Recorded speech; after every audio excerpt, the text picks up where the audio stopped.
Ok, amigos, estamos en un nuevo juego llamado Fuchs Doggy. Es el perro fuerte. Ok, vamos a empezar con esto. Hay dos puertas, vamos por aquí. Ajá, un dibujito muy bonito. Espera, ¿quién habla? Hay un chango, una changa, sepa que sea. Ok, vamos por aquí. No hay pasada, solamente está el chango, no sé cómo llegó allí. Ajá, después vamos a la otra, sí. No, tampoco hay pasada. Ok, ¿quién es? Ah, eres tú, chango. A ver, vamos a ver. Ay, aquí está muy oscuro. Espera, ¿por qué te oyes distorsionado, amigo? Ok, no importa. Pero conmigo. Ay, tiene los ojos en blanco. Ayúdame, mamá, me perdí en el Walmart. Mamá. Ok. Vamos guardando la calma. Solo es un juego.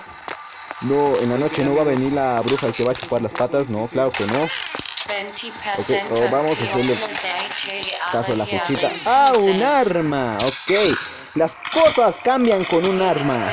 Ahora sí, ahora sí. ¡Muere! ¿Cómo se da? ¡Muere! Ah, ya supe. ¡Muere! ¡Muere! Ah, ¿no puedo hacer que se muera? Ah, rayos. Ni modo, así. Espero que ya llegue la luz pronto, que ya me aburrí de estar con... Ah, ok. No, amigo chango, yo pensaba que no te podía matar. Ah, perdóname. Ay, ok. Vamos acá. Una foto, ok. Vamos corriendo.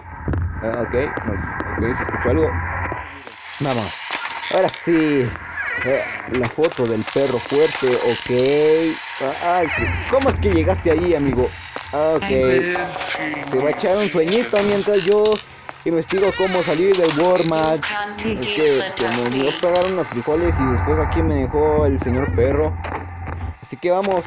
Siento que ya me voy a morir, vato. No. ¡Ah!